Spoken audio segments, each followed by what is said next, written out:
Continuing our recap of big data use cases, we hear from a few more of our guests about what they're seeing in the market.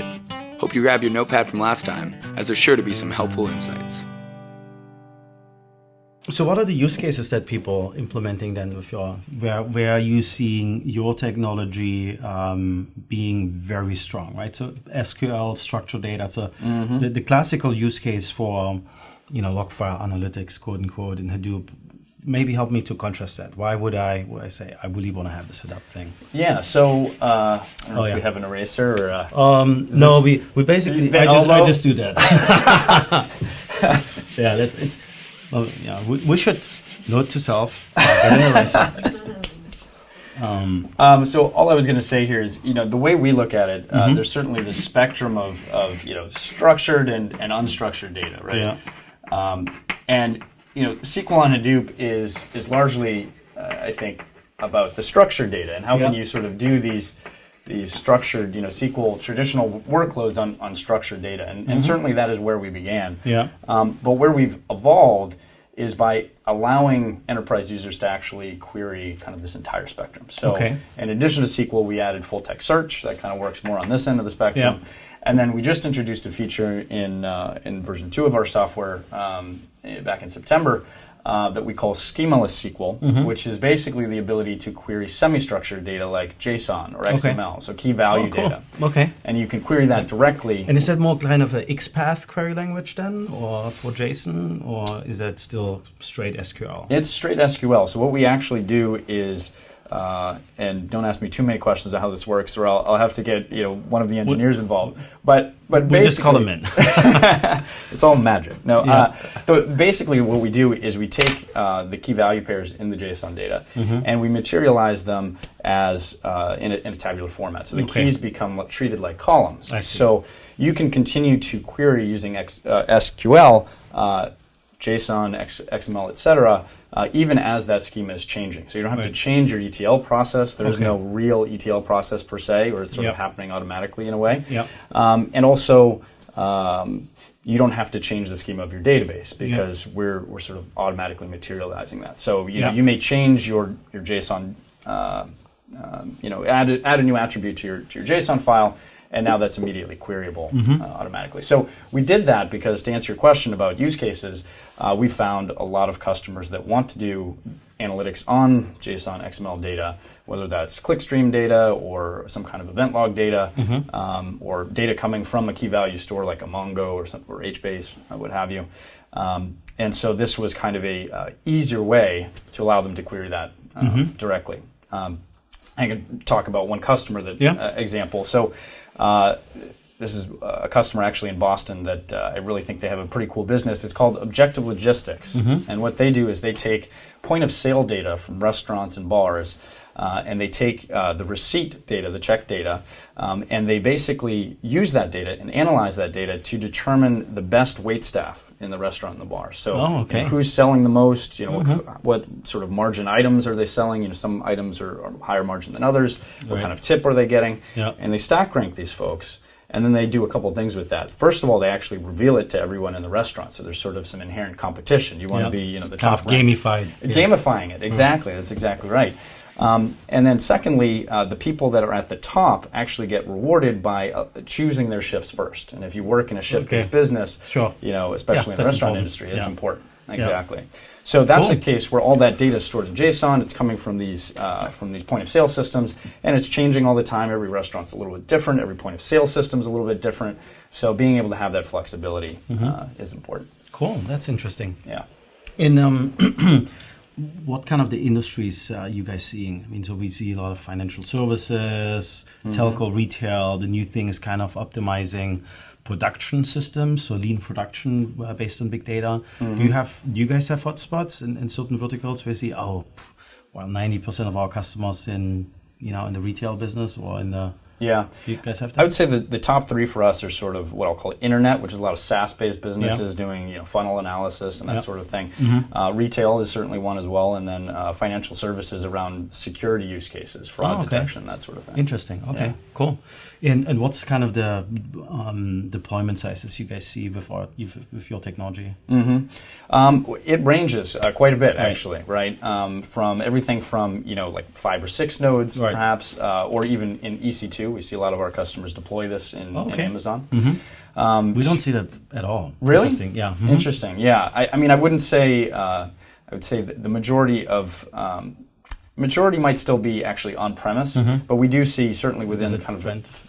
As a trend, more and more people using Amazon, and then. Deployment size, was the question. So, all the way up to a couple hundred nodes so far. The interesting thing is because we price on a per node basis, certainly customers, very smartly decide to sort of build beefier nodes in some of those on-premise situations. But interesting. Well, so we price on data. Right, so data ingestion or data ingestion. So kind of like a Splunk model. Yeah, exactly. Right, where it's more about we don't care how many users you have. We don't care if you have 10 or 500 machines. Right, and the beauty is we see really high ROIs around even like a 10 node Hadoop cluster. Right, the success of your Hadoop or big data strategy isn't related to the size of your Hadoop cluster. Right. Funnily enough, the engineers always measuring themselves with the size of the Hadoop cluster. Let's talk a little bit about the product. I mean, what is the product doing? Where are the borders? Where do you need other tools? Where is it integrated with things? But, let's say I don't want to say I'm a data scientist because I don't believe in that. Anyhow, let's say I'm a business analyst and I, want to do some, I don't know, loan scoring, or maybe is that a good use case? What's kind of the hello world for predictive fraud detection? Yeah. Okay. Let's score. Yeah. Why don't we I happen to have 100 trillion credit card transaction. How do I deal with that? So help me. Where's your tool sitting? Where are others coming in? How do I make that happen? Yeah. So there's always the two worlds that we face. One is the data scientist or the machine learning expert that really builds advanced models that predict risk, predict fraud, predict upsell and cross-sell opportunities. And how do they build this? Is it like they write code or? In various different tools typically. Okay. So we have a great selection of commercial open source tools, commercial like SAS, SPSS, KXCN, open source like R, NIME, RapidMiner, a lot of tools for data mining scientists to build models. Yeah, okay. But once you have that model, that's where we start really with our tools is how do you operationalize them? How do you really run them through a scalable 100 million, billion transactions? So a RapidMiner or an SPSS is more kind of a design environment where I build something, and then where do I run it? So you maybe are the application server for predictive models? You could think about that, yeah. Think of it, the scoring engine, the application server, the deployment shell, so to speak, where you plug in one or many models to apply them in whatever your most favorite data mining operational environment is actually. So how do they communicate? If I build something in SPSS or RapidMiner, do I give you some Python code, or what's the? So what we use is an open standard called PMML, the Predictive Model Markup Language. The idea really is sounds like XML. It's an XML representation of your model, and the idea is not to move code. So not to move custom code from the data science desktop into your operational IT environment. Very complex, very very hard to keep track of and to QA. So the idea is to have a common standard, PMML, an XML representation of your model that I can consume, that I can first of all export from all data mining tools, commercial or open source, and then consume in our engine and then deploy on various different platforms. So just so I get this right, so I built something in RapidMiner or SPSS or whatever it might be, then I export it to PMML, and now I have 100 trillion records over here in a database on a Hadoop system. So what do I do now? Now you apply that model on your data. And your engine is where this is executed. Exactly. Yes. So, and then do you integrate your engine into Hadoop, or what are the different areas there? Hadoop is one option. So the idea really is to have many different choices for your platform. So Hadoop is one, through DataMir, through Hive. In database, the classical data warehouse. So we run on top of Netezza, on Greenplum, Teradata, and Sybase IQ. So it really depends on the customer's current IT infrastructure to make it easy to deploy it.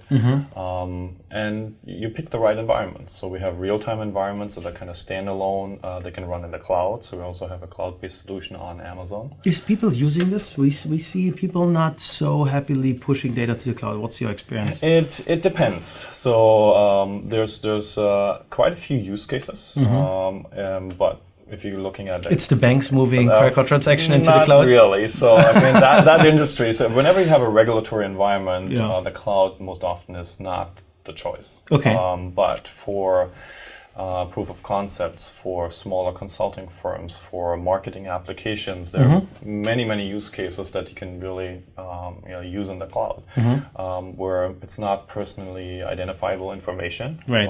And it's a pass through. You don't necessarily have to store your data in the cloud. So but we also have clients that have their data already in the cloud, so there's no questions are asked. But regulatory environments or the government typically goes in-house, of course. So I think it's really about simplicity right there, and the choice of the customer to deploy predictive models wherever they need to go, not having to worry about it. So you said predictive models. That basically mean you're really limited to models you learn or you build and then you execute, right? So there's no... Is there classification? There's classification, there's... but not clustering. There's clustering capabilities, So you can apply cluster models, classification models. It's really across the mainstream, what I would call predictive models, from linear logistic regression to the machine learning algorithms like neural networks, support vector machines, all the way to ensemble models, what was used, for example, in the Netflix prize. Yeah. So again, the most complex models, and the more complex they are, the easier it is to move them from the data mining scientist to your operational environment using a standard, not custom code. So let's come a little bit to the use cases. What do you see as kind of the main use case in your customer base? So maybe let's even move one step back. What are the verticals you guys seeing, and then are there specific use cases in those verticals? Yeah, so verticals is, this is a platform application, same as your data warehouse, your Hadoop system would be across all industry verticals, and that's what our customers span, from consumer electronics to telecom, financial industry to government. It's very diverse. It's very diverse. It's really a true platform application. Sometimes difficult to be able to serve all these different verticals, because you have to speak the language to a certain extent. But if you think about predictive models, they're the same mathematical models, the same algorithms that you use everywhere. So the scoring of one model in marketing is the same as a similar algorithm in the financial industry. So that makes it really a very universal application. That's the fun part of it. You can play anywhere you want to go. And what are there any main, where you say, oh, yeah, this is just blueprinted, we do this all the time? Yeah. Besides, you sounded like credit card. Yeah, fraud detection in general has been kind of the marquee use case of advanced predictive analytics. I think the financial industry is ahead of the curve in adopting predictive analytics, but we see a lot of marketing applications, cross-sell, upsell, churn prediction in the telecom industry. Those are, I think, the classical mainstream use cases. You see a lot of machine predictive maintenance and quality control use cases now that sensors are becoming so cheap. And I think we're at this very interesting point in time where processing power becomes very affordable, cheap. storage, so massive amounts of data you can keep around, you can move around, you can work with it. Yeah. The algorithms are well known, so it's really us creating business value out of that. I mean, it's really a very interesting point in time where things that, what we did in research 10, 20 years ago, very hard, very complicated on dedicated clusters, now you can do really standards-based and very easy on everybody's desktop. I want to drill down in more of those use cases because they're so much fun, right? So you said predictive services. What would be the example? You predict when my car needs to get new brakes, or? Yeah. What's the most fun one you can share? For example, we could look at vibration signatures of rotating equipment. Let's pick one. Rotating equipment. Yeah, rotating equipment like vacuum pumps, something that rotates very, very quickly. Okay. And, that's interesting. And vacuum pumps, for example, are used in many semiconductor processes, and there's lots and lots of vacuum pumps. So having those fail is very bad for the overall process. So you'd like to know in advance, when those elements may be about to fail. Yeah. Similar exciting use case in the energy grid. You'd like to look at all your transformers in the field, look at voltages, currents, temperatures. They all have sensors in it, so you can detect when there's something wrong with the equipment, and not necessarily send a maintenance crew out there on a quarterly interval just to check on it, but really be just more predictive and more dedicated, and so we can do more with less resources. So is that that you would learn the model then, or I mean, how is that? So you execute the model, but how are people coming up with those dimensions? They're like this sensor, that temperature, that. Yeah. Is that where the data scientists come into play? Or? Exactly. That's kind of the offline process. You always have a learning and a data exploration process where you look at your data, you look at outliers, you look at different variables, what you have, what you can do, and then you build your model. Kind of the scientific aspect of the process. And then our products almost sit at the tail end of that, where it becomes a repeatable process. Now you have that model, but you want to execute it every time you get a sensor reading. So in real time potentially, or you have a nightly batch run where you run through 100 million transactions. Again, it's where repeatability is very important, and being able to crunch and apply those models over and over again. So what are kind of the use cases? What are the things that you touched a little bit on? Like log file processing, but are there like any cool implementations that are public you can share? Scaling that you use at Twitter. What was it you using for? Well, I think it's easier to program at a larger scale, so it means that in some cases people just build bigger things. So Chris Severs at eBay has a GitHub thing that will do matrix factorization. Okay. So matrix factorization is that we have this. This matrix, often we write it, we imagine the matrices that are tall and skinny, and maybe the width of them, so they're skinny, so maybe they have like 10K columns, but maybe they have tens of, maybe 100 million rows. Okay. So you can kind of think of users and like movies, right? If you want to make a movie recommendation, right? And so we want to say that this matrix here is approximately this other matrix that's really skinny, and then has this other thing like that. That's a product, right? So if we were to go and multiply this out, this matrix here, it has the same width as that one, and that has the same height as that one, but it has some hidden dimension here that's R rows wide. Maybe that R has like 200 dimensions. Yeah. And these are the kind of those are the you can kind of think of each movie has one of 200 characteristics. Right. And for each movie in our database, they each point a little bit in the romance direction or whatever. Right. And then each user is interested in various different amounts. And we observed this one over here. So when we showed you, I'm going to mix my we're going to go away from movies and go back to tweets. When we showed you a tweet from Britney Spears, Did you click the favorite on it? Yes, you did. Or over here, and then a retweet or whatever. Now we want to reconstruct an estimation of this matrix from the product of these two. Okay. So that's hugely useful for machine learning. So going backwards, this regression backwards, and generating these allows you to make really good recommendations, because anywhere where I haven't seen it, but the prediction is that it would be really good, maybe we should show. Yeah. Give it a try. Okay. So that's more kind of a feature reduction. Yeah, you can kind of think of it as a feature generation, and on this you can use that to train a model. Right. Like it's not I mean, you can just like force it, but it's better to use it as feature generation. Yeah, I would feed it to like a logistic regression or something. Okay. Well, then getting this running on Spark would be fun, right? For Yeah, you guys, yeah, absolutely. Yeah, so that would be a lot faster. So, but that was one example that Chris did on Scalding. We do a lot of stuff of the standard kind of roll-ups of data cubing. So we have the people come in, they see some tweets, we make some recommendations, and they engage with those recommendations or not. And now we want to look and make graphs like, are we doing well on iPhone? Are we doing well on Android? Are we doing well in the US? Are we doing well with men, with women? You can kind of like cube it out in all these dimensions.